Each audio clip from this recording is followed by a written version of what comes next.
Buenos días, mi nombre es María Camila García Jiménez, hago parte del equipo de educación continua de la Universidad de los Andes. Sean todos bienvenidos a la conferencia de educación inclusiva, aprendizajes con sentido y significado. Esta actividad hace parte del ciclo de conferencias online ofrecidas por el Ministerio de Educación Nacional de Colombia y la Dirección de Educación Continua de la Universidad de los Andes, con el que buscamos ofrecerle a todos ustedes información y recursos educativos para que puedan transformarse, cuidarse, inspirarse y conectarse.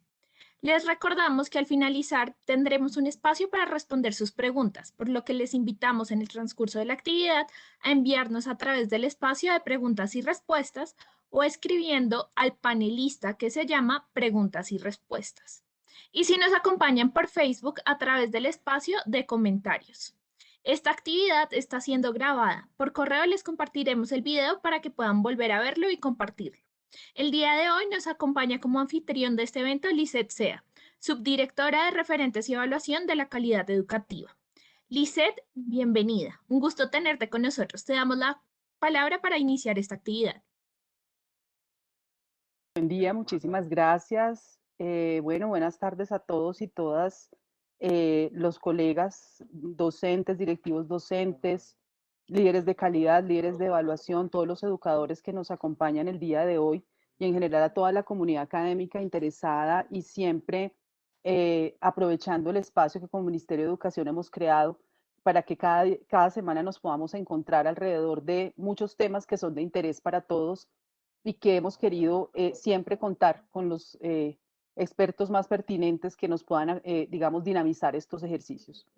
El día de hoy, para hablar del tema de inclusión y la importancia que tiene para el desarrollo integral de niños, niñas y jóvenes, contamos con la presencia de Juan Camilo Celemín. Juan Camilo es fonoaudiólogo, magíster en discapacidad e inclusión social de la Universidad Nacional, es candidato a magíster de educación de la Universidad de los Andes y actualmente coordina el área de educación e información de la Fundación Saldagarriaga Concha, que es una organización que lleva más de 48 años trabajando proyectos para la inclusión de personas con discapacidad y personas mayores. Y la Fundación Saldagarriaga Concha ha sido un aliado fundamental para el desarrollo de los procesos del Ministerio de Educación. Quiero agradecer inmensamente a Juan Camilo por aceptar la invitación y a la profesora Rita Flores, que también está con nosotros acompañándonos para dinamizar este espacio. Entonces, sean todos muy bienvenidos y tengan presente siempre que desde la Dirección de Calidad estamos trabajando para tener cada vez más y mejores recursos con los que la comunidad educativa pueda contar para fortalecer y mejorar sus prácticas. Muchas gracias. Bienvenido, Juan Camilo. Muchas gracias a ustedes por la invitación, al Ministerio de Educación Nacional, a usted, subdirectora, y a la Universidad de los Andes. Y un saludo a todas las personas que nos acompañan en este momento a través de este espacio virtual, tanto a través de la plataforma como a través del Facebook Live. Los invitamos a que puedan compartir este espacio, puedan hacer preguntas. Aquí los voy a estar leyendo por el chat y por Facebook también lo pueden hacer. Y es que este espacio tiene que ver precisamente con una educación inclusiva, ¿sí? Y tiene dos puntos que me parece importante que los tengamos en cuenta porque es el énfasis que le vamos a dar a esta conversación. Y se trata de aprendizajes con sentido y significado para niños, niñas, adolescentes y jóvenes. Es decir, hablar de educación inclusiva entonces o de inclusión y equidad en la educación no tiene que ver con un tema de acceso, sino tiene que ver con otros componentes que es lo que vamos a abordar el día de hoy. Así que, si les parece, vamos a arrancar. Ustedes me dirán desde el Ministerio de Educación si inicio compartiendo la presentación o hay algún otro saludo que deba tener en cuenta. No, yo creo que ya puedes avanzar, tranquilo.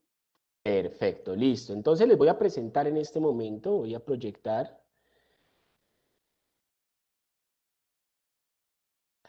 aquí la presentación. Creo que ahí ya ustedes pueden ver en pantalla completa la presentación que se les va a compartir a ustedes.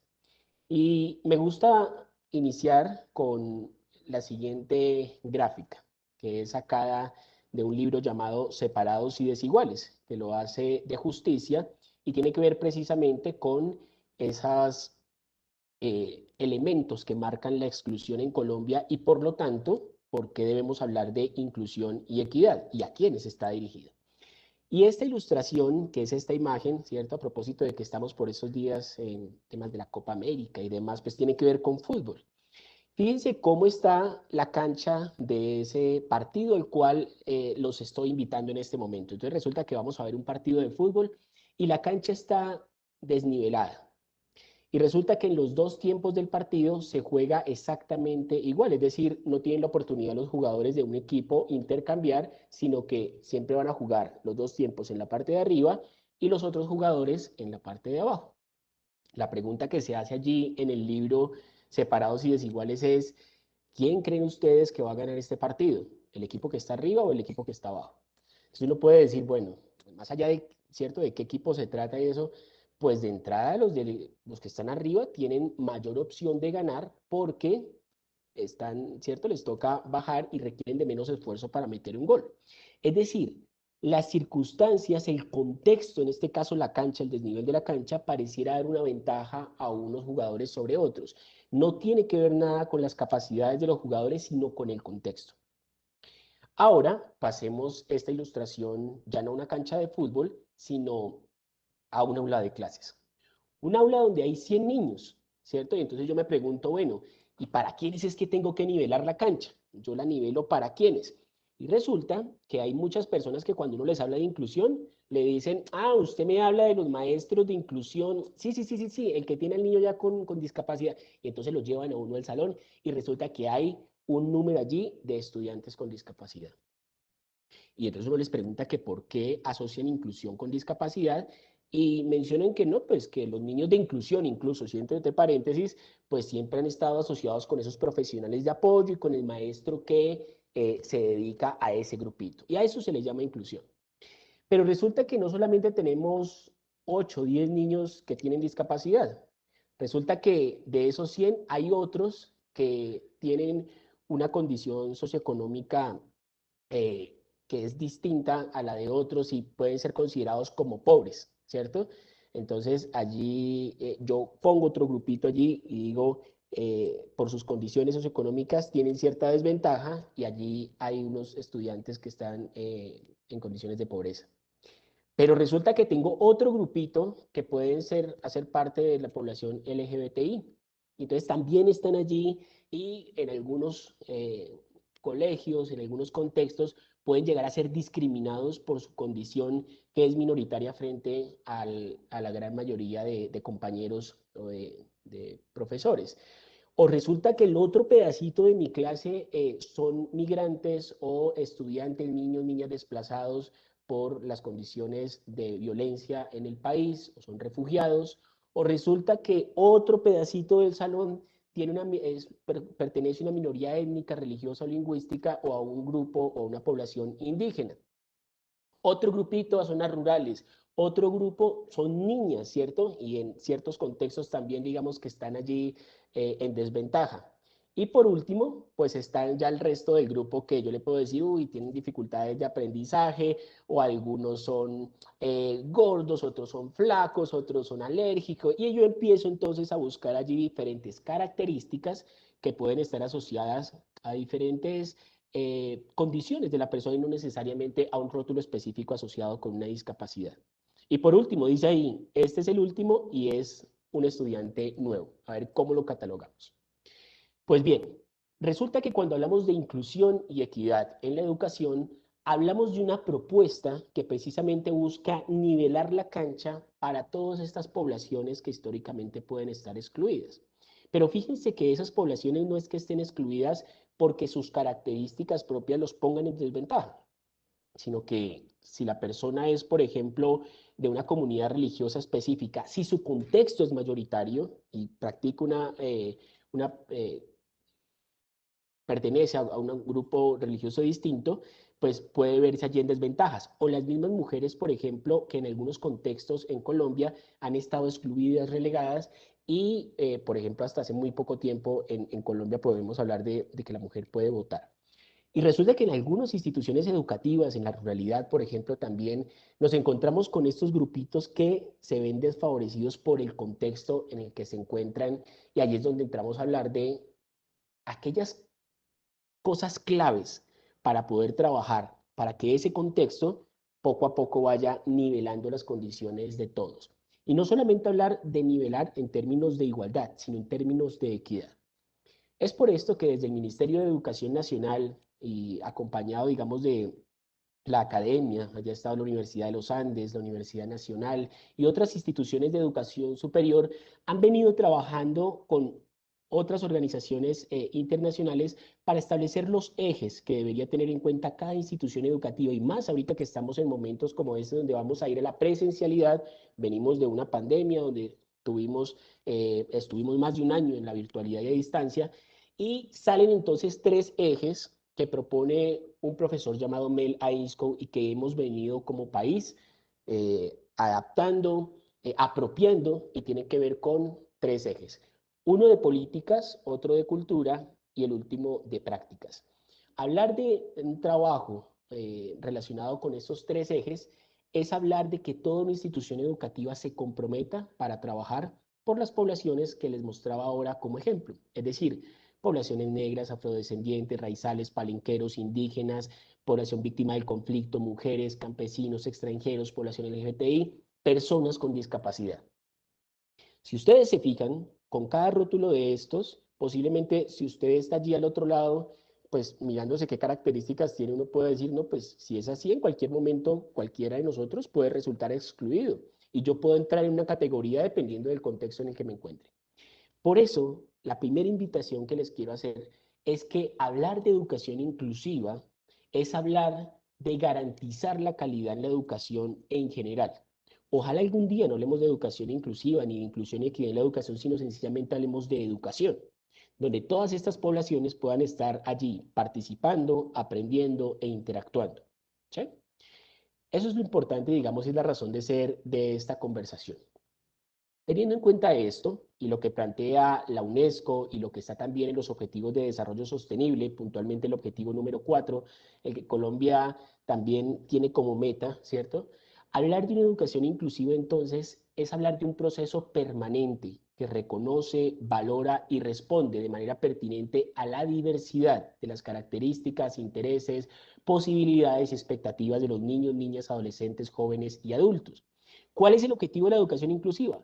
Promover esos ambientes de aprendizaje sin discriminación por ningún tipo de condición. Y eso se logra entonces a través de unas políticas, culturas y prácticas que promuevan esta propuesta. ¿Listo? Entonces, cuando hablamos de educación, vemos esos tres elementos. Quiero compartir con ustedes entonces algunos puntos a resaltar cuando hablamos de estos tres ejes y algunos recursos que ustedes pueden encontrar para que esa educación que se le brinda a todos sea con sentido y con significado. Empecemos a hablar del primer eje que tiene que ver con políticas inclusivas. Yo quiero hacer aquí una claridad y es, entendiendo que esta es la sombrilla de inclusión y equidad en la educación, donde están todas las poblaciones que les acabo de mencionar, quiero mostrarles algunos hitos normativos que tienen que ver con ese derecho a la educación. Pero les quiero mostrar algunos avances que tenemos como país. Vamos a hacer un zoom en algunos momentos sobre determinados recursos que han salido y que tienen ustedes a disposición cuando hablamos de la atención educativa a la población con discapacidad. Pero ojo, no hablamos de que esos recursos exclusivamente le sirvan a esta población y entonces que vamos a empezar a dividir acá de qué le sirve a cada uno como si fuese un enfoque poblacional o diferencial. Estoy hablando de que tienen el apellido de discapacidad algunos recursos que vamos a ver, pero que si ustedes se dan la oportunidad de conocerlos, de trabajarlos en el aula de clase, se van a dar cuenta que hablar de ajustes razonables, de apoyos y de otras acciones que se tienen que hacer directamente en el currículo, pues aplica para toda esa diversidad de estudiantes. ¿Listo? Empecemos a hablar de las políticas inclusivas, es decir, qué normatividad ha sido clave, qué hitos normativos cuando hablamos de esa sombrilla de inclusión y equidad en la educación. Podríamos hablar de que en 1990 una declaración muy importante fue la que se dio en Tailandia, ¿sí? Cuando allí se dio la Declaración Mundial sobre la Educación para Todos, y allí se habla, digamos puntualmente, de que la educación es un derecho. Ese es el mensaje de esta declaración. Y que sin importar las particularidades y condiciones que tenga una persona, se le debe garantizar. Es decir, aquí hablamos de una puerta hacia la oferta, ¿cierto? Un avance muy importante, y a partir de eso se deja que cada país empiece a determinar cuáles son las opciones que tiene al momento de organizar esa oferta educativa. Lo importante es que se entienda que por ninguna condición, ninguna característica se No, puede discriminar. Creo le que se dije, activó el le dije, profe, micrófono. espera. Creo que se nos activó por ahí el micrófono de alguien.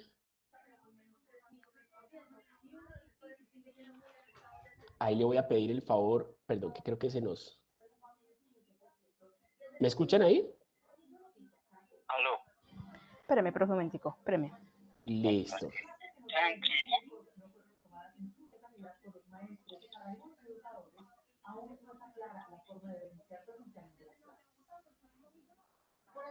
Pero creo que, no, creo que ahí se sigue escuchando todavía. Creo que es un micrófono que se nos encuentra. No sé si lo podamos desde acá silenciar. Creo que ahí ya está. Perfecto. Bueno, en esa pausa que tuvimos allí, ¿cierto? Estábamos hablando de la importancia que tuvo esta declaración que se dio en Tailandia. Y ojo, porque aquí se abre entonces la puerta para hablar de esa educación para todos y un llamado a que todos los países en cada una de sus constituciones, sí, de su bloque constitucional, incluyan artículos, decretos, resoluciones que promuevan precisamente el reconocimiento a la diversidad y a la necesidad de garantizar una educación para todos. Y es por eso que si ustedes observan los artículos 3, 7, 13, 47, 54 y 68 de la Constitución Política de Colombia, habla precisamente de ese derecho fundamental a la educación y de ese reconocimiento a la diversidad, sin importar esas características y condiciones. ¿Listo? Resulta que en el 2000, ya nos vamos un poquito más, vamos avanzando en nuestra línea histórica, se da un foro mundial sobre educación que revisa precisamente esas metas que estaban allí desde la convención, la declaración de Tailandia. Y aquí hay algo bien interesante y es que propone algo que es, para que exista una educación de calidad, yo debo hablar de una garantía al derecho de la educación donde yo pueda realizar ajustes curriculares y no hablar de currículos paralelos.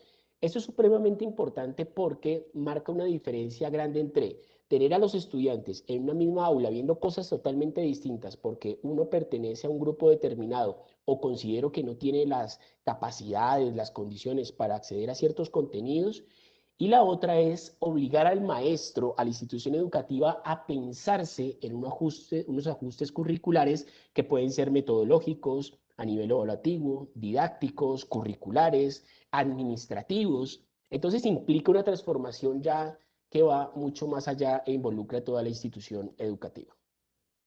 Pero resulta que con una población puntual, que era la que les aclaraba ahorita a ustedes, que es la población con discapacidad, en el 2006 se dio un hito grandísimo cuando hablamos de la garantía del derecho que tienen las diferentes poblaciones que han sido excluidas. Y allí sale en el 2006 la Convención sobre los Derechos de las Personas con Discapacidad. ¿Por qué es tan importante? Porque marca esta frase que aplica para todos y es nada sobre nosotros sin nosotros. Esto es muy interesante porque propone la participación para hablar de una educación inclusiva de la población desde la planeación y no solamente aplicar, ¿cierto? Recomendaciones, orientaciones que vienen de un tercero. Y el artículo 24 puntualmente habla de educación. Pues resulta que Colombia se acoge a esta convención y en el 2009, con la ley 1346, ratifica la Convención de los Derechos de las Personas con Discapacidad para Colombia. Yo los invito a que ustedes en sus casas puedan acceder a ese decreto que se reglamenta a partir de esta ley 1346 y luego de la ley 1618 que se da en 2013, que tiene que ver con la garantía de los derechos de las personas con discapacidad. Porque allí en el artículo 24, que les había mencionado, la 1346, y en este que es el artículo 11, sale un decreto que marca, digamos, un cambio en la forma en que se atiende y se garantiza el derecho a la población con discapacidad. Y es el decreto 1421. Ese decreto, ¿cierto?, reglamenta ese artículo 11 y políticamente hablando, marca un cambio en las cosas que se deben hacer desde las secretarías y en cada uno de los niveles educativos, que eso es lo que quiero compartirles a continuación. Cuando hablamos del decreto 1421, me faltó un último que estaba acá, perdón, y es el 2019, tuvimos un foro internacional en Cali que fue el Foro sobre Inclusión y Equidad en la Educación. ¿Saben qué fue como la frase que más me llamó la atención de ese foro? Que para mí resume como ese cambio de mirada y esa necesidad de garantizar una educación que no solamente reconozca, sino celebre esa diversidad. Ese foro decía, todos los y las estudiantes cuentan y cuentan por igual. Y esto me parece supremamente importante porque nuevamente hace énfasis en no solamente basta con acceder, sino como dijo uno de los expertos de ese foro, se requiere que la educación sea significativa y contribuya al proyecto de vida de la persona. Ese foro que les acabo de mencionar, quiero que por favor nos ubiquemos acá. Está la sombrilla de inclusión y equidad, ¿cierto? Vimos un pedacito que tiene que ver con la población con discapacidad, que son la normatividad, la que les dije, la Convención de Naciones Unidas y el decreto 1421. Pero cuando yo hablo del foro que se da en 2019, esto es un hito que se da en términos de inclusión y equidad para todas las poblaciones de las que les estaba hablando ahora. ¿Y saben qué conclusiones y qué retos nos trajo ese foro como país? Primero, que era importante valorar la presencia, la participación y los logros de todos los estudiantes, independientemente de sus características. Y aquí nos pone un gran reto, porque es que yo cómo hago como institución de educación superior o un colegio con aquellas pruebas que me dicen quién puede, quién no puede entrar, con esos estándares que hay, con esos derechos básicos del aprendizaje. Yo cómo hago entonces para poder decir que los estudiantes, independientemente de sus características, se les debe valorar la presencia y la participación. Eso aquí pone un punto de tensión. Segundo, reconocer los beneficios de la diversidad de los y las estudiantes, es decir, la diversidad como característica inherente al ser humano. Tercero, recopilar y evaluar evidencias sobre las barreras y el acceso de los niños y las niñas a la educación. Y esto es clave y eso me parece que la academia ha aportado, pero falta muchísimo todavía. Y es que realmente las decisiones desde la política se basen en evidencias que se hagan. Y cierto, y la mejor forma es, venga maestro, usted que es el experto en el aula de clase, cuéntenos basado en la evidencia, usted qué está haciendo en la ruralidad con los niños, las niñas, las poblaciones indígenas, los niños que son migrantes, ¿cómo están haciendo? ¿Cómo podemos armar redes de maestros para identificar las barreras que están enfrentando los estudiantes en el día a día? ¿Cómo la academia se compromete también con esa apuesta de tomar decisiones basadas en la evidencia? Y por último, una necesidad de movilizar a los principales actores claves del sistema educativo para propiciar las condiciones y avanzar. Es decir, hablar de inclusión y equidad no es una responsabilidad exclusivamente del maestro, es una responsabilidad de los directivos, los administrativos, los estudiantes, los padres de familia o cuidadores y cualquier actor que esté allí en el contexto, la Secretaría, el Ministerio de Educación. Solamente así podríamos hablar realmente de una transformación institucional. Y pues la conclusión de este foro, que era lo que les decía ahora a ustedes, que me pareció bien interesante, es que cuando todos esos esfuerzos se dan, contribuiremos no a una educación inclusiva solamente para un grupo determinado, sino a una educación de calidad para todos. Y eso es lo que decía precisamente la ministra de Educación en ese foro. Decía, la diversidad y el pluralismo cultural son prioridades para mejorar las sociedades en todo el mundo. Y sí que lo vemos en este momento, digamos, en circunstancias como las que estamos pasando, donde reconocer precisamente la diversidad de cada una de las personas, reconocer la exclusión que han tenido muchos grupos en Colombia, pues hace que a partir de eso precisamente se da la necesidad de trabajar este tipo de retos desde la misma educación que se está proponiendo. Y como lo plantea también Joao Costa también en ese foro, ¿no? El hecho de que estén en la escuela no significa que estén incluidos. Se necesita muchísimo más y tiene que ver con los recursos que vamos a ver a continuación. Cuando hablamos de ese decreto 1421 desde las políticas, ¿cierto? Resulta que el decreto pone unas responsabilidades para las secretarías de educación que los invito y las invito a que ustedes puedan conocer. Y una de ellas tiene que ver con el Plan de Implementación Progresiva, o PIP. Esa es la ruta que le dice a cada Secretaría de Educación cómo va a organizar su oferta en 14 pasos basada en la evidencia de su contexto y a partir de la identificación de las barreras en el acceso, la permanencia, la calidad y los recursos humanos con los que cuenta la entidad territorial. Entonces los invito a que ustedes puedan conocer estos pasos donde indagan sobre el panorama de los estudiantes en cada entidad territorial certificada, los tipos de oferta que hay, la concentración de la matrícula, las brechas geográficas, todo eso que cada Secretaría de Educación debe recopilar y con base en los reportes del CIMAD y demás, puede trabajar precisamente para mejorar esa oferta educativa. Cuando pasamos ya de la Secretaría de Educación a los niveles educativos desde las políticas, hablar de inclusión y equidad en la educación inicial y preescolar es darle una mirada a esas bases curriculares para la educación inicial y preescolar. Ojo, como no hablamos en este caso de currículo, ¿cierto? Y algunos dicen, ¿será que sí? ¿Será que no? En la educación inicial, digamos que, ¿qué se debe tener en cuenta cuando hablamos de inclusión y equidad? Pues aquí precisamente en estas bases curriculares que se hicieron en clave de inclusión, ustedes van a encontrar ese referente para organizar y orientar su propuesta pedagógica en el aula con los niños y niñas. En básica y media, ustedes como recursos cuentan con la guía 34 que el Ministerio de Educación tiene, es una guía de autoevaluación institucional, el índice de inclusión que se ha utilizado en diferentes instituciones educativas para hacer una autoevaluación y ver cómo está desde sus políticas, culturas y prácticas, y tercero, el plan de mejoramiento institucional, como una propuesta de qué acciones debe tener en cuenta cada institución educativa desde las políticas, desde su PI, manual de convivencia, ¿cierto? Y plan de mejoramiento, cuando hablamos de ir eliminando esas barreras en el contexto. Y por último, cuando hablamos de políticas y pasamos al nivel de educación superior, pues los invito a que ustedes revisen por favor el índice de inclusión para educación superior INES. Este lo hicimos en alianza entre el Ministerio de Educación y la Fundación Saldarrea Concha, y también a darle una mirada a los lineamientos de política de educación superior inclusiva. ¿Por qué son claves estos dos documentos? Porque muestran que cada institución de educación superior, cuando va a hablar de acreditación de alta calidad y tiene unos factores allí que demuestran que es de alta calidad, necesariamente tiene que hablar de inclusión y reconocimiento de la diversidad y unas acciones afirmativas que se deben proponer para las poblaciones que han sido excluidas. Allí en estos lineamientos de política y en el índice de inclusión, ustedes van a poder encontrar cuáles son esos factores que son necesarios tener en cuenta y ajustar en términos de esas poblaciones que llegan, llamadas poblaciones de especial protección constitucional.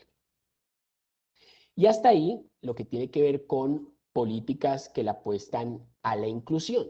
Es decir, hablar de políticas desde la Secretaría de Educación, desde los niveles educativos, educación inicial, básica y media y educación superior. Ahora quiero mostrarles un segundo eje que tiene que ver con las culturas inclusivas. Y eso tiene que ver precisamente con el artículo 8 de toma de conciencia, que está en la convención que les había mencionado ahora, que si bien es cierto, aplica para la población con discapacidad porque está en la convención, ustedes pueden hacer que se implemente la institución educativa como una estrategia para cambiar imaginarios, actitudes y comportamientos de las personas, y para que exista un reconocimiento por las capacidades de cada persona sin importar la condición, para luchar contra los estereotipos, los prejuicios relacionados con determinadas características de la población. Hablar de toma de conciencia es precisamente trabajar porque esas actitudes, imaginarios, creencias que pueden convertirse en barreras, pues todo lo contrario, puedan poco a poco irse eliminando y convertirse en apoyo o facilitadores. Es cambiar y dar una mirada, y esta gráfica creo la ilustración lo permite describir, ¿sí? Ilustrar, y es una mirada no tanto a la dificultad que el estudiante tiene al momento de aprender. Y uno dice, ay, no, pero es que ese niño y esa niña, es que son terribles y están desmotivados y ahorita con el internet no. Yo escasamente les daba clases, pero eso ni prendían la cámara, o eso dar clases por WhatsApp era todo un reto, por supuesto que lo es.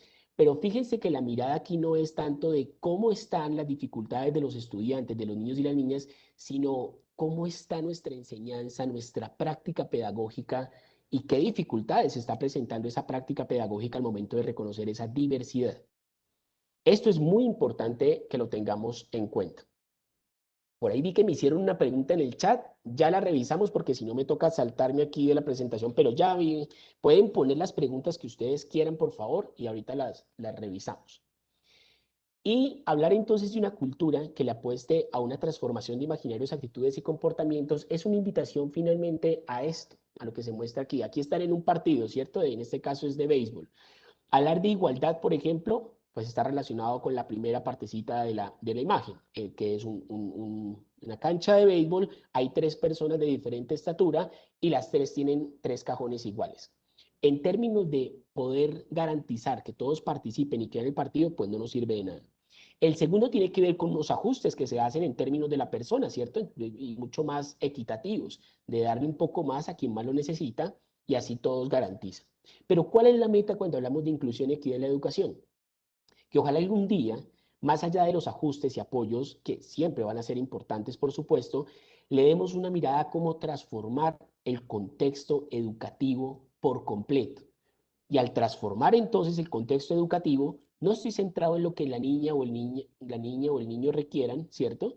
Sino en cómo yo transformo todo el contexto institucional para que cualquier niño o niña pueda participar y aprender. En este caso, pues ver el partido de fútbol sin la necesidad de tener allí esa valla de madera, esa barrera. Entonces, ahí eso es hablar de toma de conciencia. Y ahora les voy a compartir unos recursos para que ustedes puedan ver de dónde pueden conseguir recursos. El Ministerio de Educación está estrenando una sección lindísima en el portal Colombia Aprende que se llama Ambientes inclusivos, emociones, conexión vital, inclusión. Ahí ustedes van a poder descargar recursos sobre toma de conciencia que hemos elaborado en conjunto entre la Fundación, el Ministerio y el Ministerio con otras organizaciones también. Y por último, el último eje tiene que ver con prácticas inclusivas. Y esas prácticas inclusivas, yo aquí destaco 2 cosas. Una colección que hace mes y medio aproximadamente, 2 meses, está en el portal del ministerio. Y esta colección está relacionada con 3 guías y 3 cartillas. Aunque tiene el apellido de discapacidad, muchas de las orientaciones que están allí están para que ustedes las implementen y respondan a esa diversidad. ¿Sí? Entonces, hace un zoom en algunos momentos con el tema de discapacidad. Yo los invito a que ustedes puedan, si tienen su teléfono celular, cojan el link que está ahí, el código QR, lo escanean y ahí van directamente al sitio donde están estas cartillas y guías. Y esas cartillas y guías les van a permitir a ustedes, les va a aportar a la práctica pedagógica. ¿Sí? Ya les voy a mostrar en un video de qué se tratan esas cartillas. Pero no se trata de la receta para implementar la educación inclusiva. Se trata de que ustedes, hay un término que me gusta muchísimo de la profesora Marisol Moreno, que tiene que ver con platanizar la información.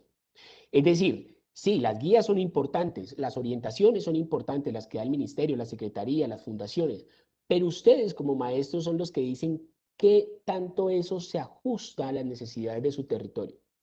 La experticia está en el maestro también, por supuesto, ¿cierto? Entonces, los invito a que miren como en clave de orientación cada uno de estos documentos que son, digamos, pensados en términos de educación media, básica, escuelas normales. Ya les cuento bien con un video, pero sí están listos para que ustedes los puedan compartir con sus instituciones educativas y transformen así las prácticas pedagógicas. Quiero mostrarles entonces en este momento un video. Voy a proyectar aquí en este momento. Vamos a compartir, creo que, a ver si me permite acá.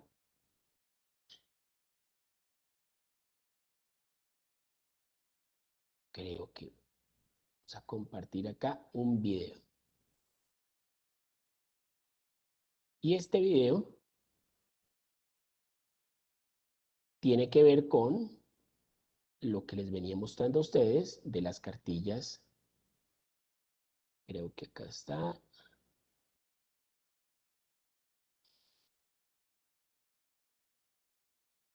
Perdió el video. Entonces vamos a compartir acá. Creo que voy a compartir.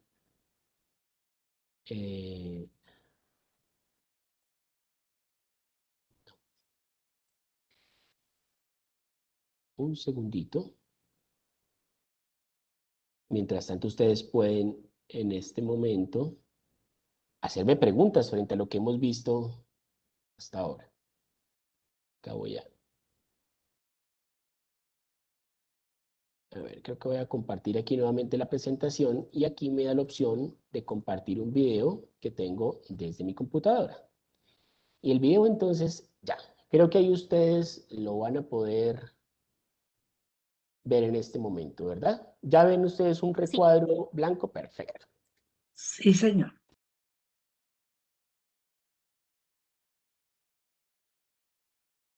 Ahí no hay audio todavía, ahí ya. Trayectorias educativas completas con discapacidad en el marco de la educación inclusiva y de calidad. La educación inclusiva es un propósito fundamental para el país. Por eso, el Ministerio de Educación Nacional en Santander desarrolló esta colección. Su objetivo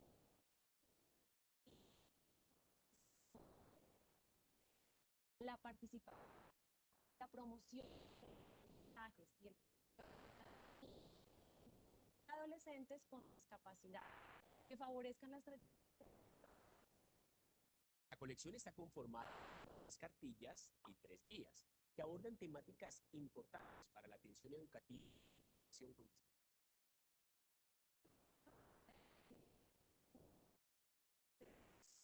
docentes,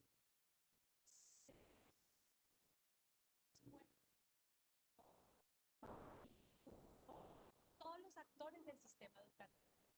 Pero cuando hablamos de educación inclusiva, conocer y valorar la necesidad de todas las opciones, no solamente aquella educación que tiene relación con discapacidad. Es cierto, por eso esta colección explora la educación. Hace personas con discapacidad. 14-21 Ministerio de Educación Nacional. La colección está compuesta por 6 documentos. Para promover la pertenencia de niños, niños y adolescentes con discapacidad en el sistema educativo. Orientación a la participación de las familias a la educación. Para el reporte y adolescentes con discapacidad, sistema integral. Acciones para promover la gestión escolar en el inclusivo. Tenemos las orientaciones para promover la educación inclusiva en las escuelas normales superiores. Y por último, para promover la desde la educación media a la superior, educación inclusiva. Recuerde que puede consultarlas y de vital. En los próximos videos estaremos contándoles lo que encontramos específicamente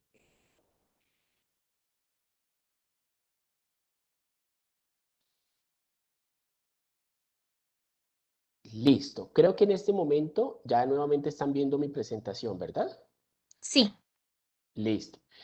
Esas cartillas que les menciono ya ustedes las pueden encontrar ahí, y no solamente las cartillas, sino que es un edusitio lindísimo donde tienen recursos también. Ahorita que veía en el chat, decía un maestro o rector, no sé quién, decía, no, pero espere un momentico porque hablar de inclusión cuando hablamos, por ejemplo, de alguna de la población con discapacidad requiere de un tiempo adicional. O sea, no me venga a decir que es exactamente igual, digamos, independientemente de la población que yo esté trabajando. Algunos presentan mayores dificultades. Efectivamente, digamos, entonces nos decía como que qué recursos para que le enseñáramos sobre el cómo. En esta página que les acabé de mostrar y que ustedes pueden acceder allí con este código QR, van a encontrar recursos desde la práctica pedagógica que no solamente tiene que ver con esta colección, sino con algo que se propone en el decreto llamado Plan Individual de Ajustes Razonables, o PIAR. ¿Qué es lo que propone ese PIAR? Básicamente lo que dice es, mire, cuando yo lo conozco a usted como estudiante, ¿cierto? Lo pongo en el centro, digamos, mi mirada se centra en usted, en conocerlo, cuáles son sus gustos, sus fortalezas, cuáles son las barreras que tiene. Cuando sé cómo acompañarte, entonces, pues sé que vas a aprender y avanzar. Y cuando te conozco, sé cómo acompañarte. Digamos que son como los 3 elementos que propone el PIAR cuando habla de una mirada desde lo pedagógico al estudiante para establecer cuáles son los apoyos que necesita, o en términos curriculares, o en términos evaluativos, o didácticos, que creo que va relacionado con la pregunta que hacía también el maestro ahora, y más ahora cuando hablamos de educación a distancia o educación virtual, o ahora el regreso a la presencialidad, o curriculares también, hasta donde yo puedo flexibilizar, tener ajustes en el currículo, entendiendo también que hay unos estándares básicos de competencia y unos derechos básicos del aprendizaje. Entonces, si ustedes van allí a ese portal, van a encontrar material relacionado con esos recursos pedagógicos basados en el PIAR y basados en algo que, una propuesta llamada Diseño Universal para el Aprendizaje. Esa propuesta, si bien es cierto, ojo a esto, no es la única forma de atender a esa diversidad. Por lo menos a partir de los 3 principios, permite que cada maestro se cuestione frente a si está siendo accesible la información, si está motivando a todos los estudiantes a partir de sus características y si está permitiendo múltiples formas de evaluar esos aprendizajes. Teniendo en cuenta el tiempo que tenemos para este espacio, básicamente quería resaltar esos elementos e invitarlos a ustedes para que puedan conocer ese centro que les acabo de mostrar de recursos que están diseñados para ustedes, descargar el material, las cartillas, las orientaciones, las guías y poder avanzar en ese reto de una educación inclusiva y de calidad. O en últimas, como se acuerdan, como lo hablamos al principio de este espacio con la ilustración de la cancha del libro que les mostré de justicia, podamos seguir haciendo todo lo posible desde el rol que tenemos para que esa cancha se nivele poco a poco y todos los niños y niñas puedan acceder a la educación y jugarse como ese partido por su proyecto de vida en adelante con una herramienta tan importante como lo es una educación significativa y con sentido. Muchas gracias a todos por estar tan atentos, por participar. Voy a dejar en este momento de compartir y quedo atento entonces a las preguntas. Muchas gracias, ¿verdad? Juan Camilo, profesor Juan Camilo. Todo lo que nos compartió muy importante, muy pertinente. En nombre de la Subdirección de Referentes y Evaluación de la Calidad, ¿verdad? Le agradecemos mucho su generosidad. Entonces vamos a pasar a hacer una ronda de preguntas. Nosotras, junto con Andrea Vera, teníamos planeadas unas, pero vamos a priorizar algunas que están haciendo ahorita las personas que nos están acompañando, que igual agradecemos mucho su participación en este espacio. Nos preguntan, profe Juan Camilo, ¿qué es la UAI, la Unidad de Atención Integral, y cuáles son las responsabilidades de la docente de la UAI?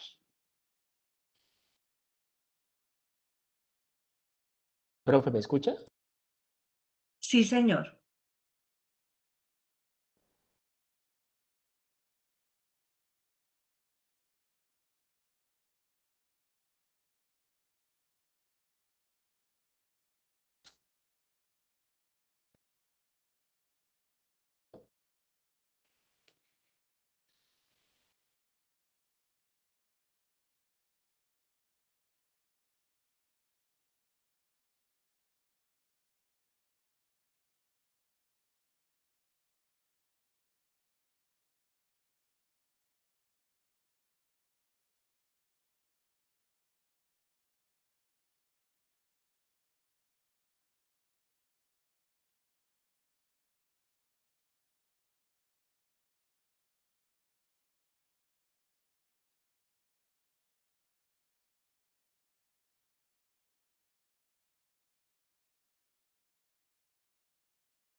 ¿Me escuchan?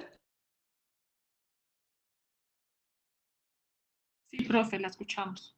Ah, bueno, no sé si me alcanzaron a escuchar lo anterior, pero bueno, le estaba dando las gracias al profesor Juan Camilo Selemín por esa información tan importante que nos compartió y también agradecía a las personas que nos están acompañando en este momento.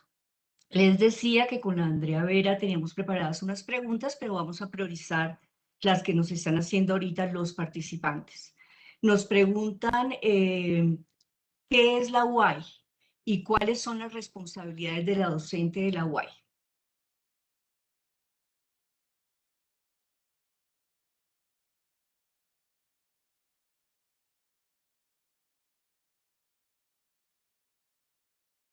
Profe Juan Camilo.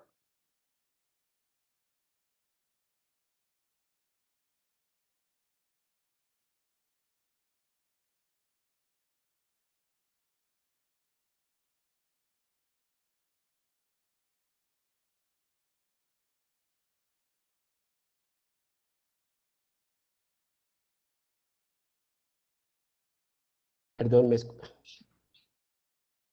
Hola, Camilo. Camilo. Juan Camilo ya está con nosotros, profe. Creo que Sí. se le había caído la no, conexión. perdón, qué pena con ustedes, tengo aquí, me tocó conectarme desde el celular, tengo un problema aquí con la conexión.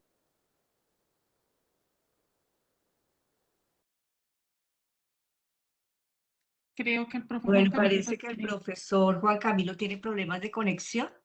Entonces voy a hacer como una pequeña recapitulación de lo que él nos señaló como aspectos muy importantes.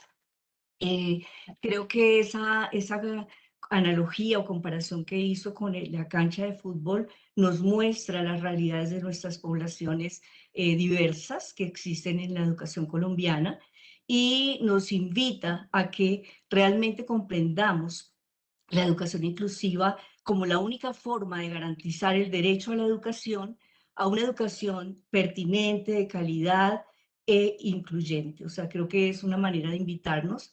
Nos mencionó que existen tres grandes ejes, digamos, para alcanzar este ideal de inclusión, de educación inclusiva, y dentro de esos ejes nos mencionó la política, las políticas, nos mencionó la cultura y nos mencionó las prácticas. Entonces vemos que en esta triangulación es donde se logra en el centro, pensando en los diferentes contextos que rodean a nuestros estudiantes en diversas regiones del país, es en esta triangulación de estos tres grandes ejes que realmente se crea el nicho para una verdadera educación inclusiva o incluyente. Entonces nos habló de las políticas, nos hizo un recorrido muy interesante sobre las políticas que han surgido no solamente internacional, sino nacional, que nos han dado todo un camino, todo un recorrido desde la política para poder hacer realidad una educación con inclusión y equidad. El profesor también nos señaló, hablando un poco ya del decreto 1421, que es el que tiene que ver con la atención educativa a la población con discapacidad, nos mostró cómo esa educación inclusiva abarca muchas poblaciones. Es decir, yo diría que abarca a todos y todas las estudiantes, niños, niñas, jóvenes, adolescentes que están en las aulas.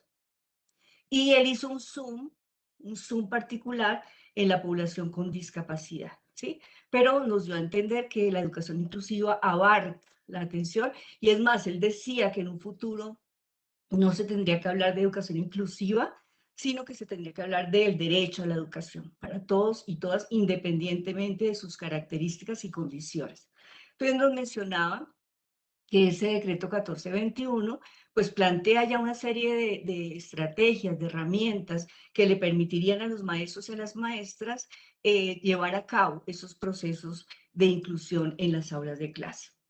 Nos mencionó el Plan Individual de Ajustes Razonables, el PIAR, como un instrumento de planeación que nos permite realmente responder a las necesidades, intereses y las oportunidades que les podemos dar a los estudiantes para que aprendan y participen como deben hacerlos todos y todas.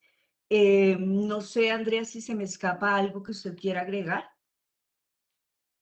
No, profe, respecto a la exposición del profesor Juan Camilo, además nos mencionó y nos compartió varios insumos muy importantes para acompañar todos estos ajustes razonables al currículo, toda esta, digamos, elementos que se deben tener en cuenta por parte de los docentes para diseñar o promover esa educación inclusiva.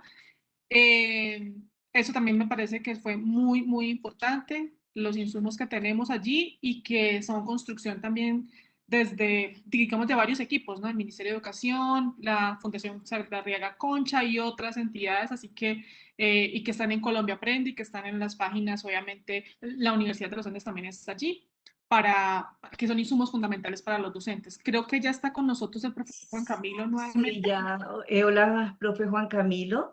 Sí, además, como para cerrar, antes de darle la palabra al profe, también yo creo que es muy importante lo que señala frente a las culturas inclusivas. Realmente, profe Juan Camilo, le queríamos preguntar si el meollo del asunto, para que haya realmente una transformación y alcancemos el ideal de una educación inclusiva, ¿se encuentra en las culturas inclusivas, profe? No, parece ser que volvió a perder la conexión. Qué Sí, pesar. qué lástima, es una Sí, lástima. pero haciendo esta reflexión de pronto con la experiencia que hemos tenido en el Ministerio de Educación y yo que he tenido en la Universidad Nacional de Colombia, trabajando con muchos maestros y maestras de todo el país, sí pensábamos mucho que el meollo del asunto, la transformación que debe darse de una manera profunda, está en las creencias. Porque las políticas ya están, él nos mostró, las políticas están escritas, están muy bien escritas, pero cuando la política tropieza con una barrera que tiene que ver con un estereotipo, que tiene que ver con una creencia, que tiene que ver con una valoración social y cultural, pues la política no llega, digamos, hasta a aterrizar donde debe hacerlo. ¿Y dónde se refleja esto? Esto se va a reflejar en las prácticas. O sea, realmente las prácticas son las que nos van a mostrar si realmente hay una articulación, hay una armonización entre las políticas y las culturas. Entonces, creo que la gran reflexión que tenemos que hacer está cómo armonizamos realmente, cómo hacemos para transformar, que me parece algo bastante complejo, cómo transformamos esas creencias y que podamos todos y todas entender que los niños, las niñas, los jóvenes, los adolescentes tienen el derecho a aprender, a participar. Y como decía Juan Camilo, el profe Juan Camilo, que todos y todas tengan palabra, cuenten, sean tenidos, digamos, en cuenta en esas interacciones que se dan en la escuela y por fuera de ella. Desafortunadamente, el profe Juan Camilo perdió la conexión de nuevo. Sin embargo, yo voy a leerles algunas preguntas que nos han hecho, que es la UAI, que es la Unidad de Atención Integral, y cuáles son las responsabilidades de la docente de la UAI. Otra pregunta, ¿el ajuste curricular del PIAR se debe hacer desde los derechos básicos del aprendizaje? El profe nos mencionaba los referentes, los estándares y también nos mencionaba los derechos básicos del aprendizaje. ¿Cuál es la función de los gestores de inclusión al interior de las instituciones educativas? Es otra pregunta que nos hacen. No sé si algún participante en estos minutos que nos quedan. Pero parece que el profe Juan Camilo ya se volvió a conectar. Profe.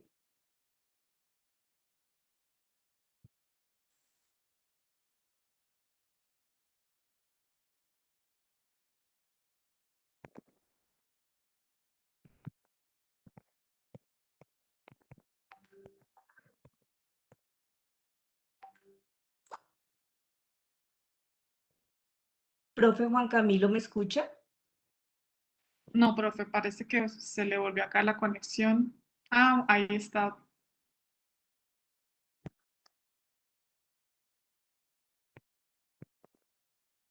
Pero creo que no, es intermitente.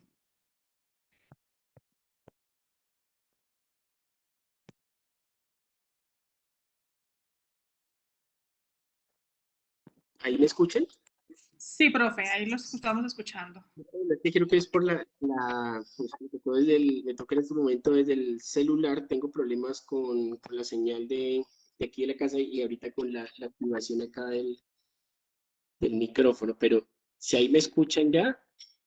Sí, profe, Sí, tranquilo, ahí lo escucho. profe, ahí lo estamos escuchando y pues en estos minutos que nos quedan, profe, no sé si usted alcanzó a escuchar las preguntas o las leyó, las preguntas que están en el chat. No, parece ser que hoy no tuvimos mucha suerte con la conexión del profe. Entonces, bueno, verdad, nos queda desagradecerles y a todos y todas las personas que nos acompañaron en este espacio, invitarlos a que vuelvan a escuchar la conferencia del profesor, está muy interesante. Los invitamos a que revisen los materiales que él nos propuso, se ve que están espectaculares, además porque nos ofrecen cosas muy prácticas, ¿verdad? Y como él decía, para que ustedes tomen la decisión, profesores, profesoras, directivos docentes, equipos de calidad, para que ustedes tomen la decisión de ese material que realmente pueden contextualizar en cada una de las instituciones educativas, de los establecimientos educativos en los que ustedes están, ¿verdad? Les agradecemos muchísimo su participación y bueno, en un futuro nos va a tocar volver a invitar al profe Juan Camilo para que él pueda tener una interacción ya más conversada con ustedes, que era la idea de esta última parte. Espero que la síntesis que hicimos, André y yo, haya respondido un poco realmente a recoger los elementos centrales de la exposición del profesor Juan Camilo. Muchísimas gracias y los esperamos en los próximos webinars. Un abrazo para todos y todas. Bien, gracias, profe. Muchas gracias Rita y Juan Camilo por sus intervenciones, también a los asistentes, gracias por enviar esas preguntas y gracias a todas las personas que se conectaron a través de Facebook. Les contamos que este evento está siendo grabado, por correo les compartiremos la lista de reproducción de esta y otras actividades. Antes de irnos, a través del chat les hemos compartido un enlace que es una encuesta muy corta que les podemos diligenciar para que nos cuenten ahí cómo les fue con esta actividad. También les compartimos un enlace de contacto maestro en el que podrán volver a ver este evento. De nuevo, muchas gracias a todos por su participación. Esperamos nos sigan acompañando en el resto de actividades programadas. Que tengan una feliz tarde.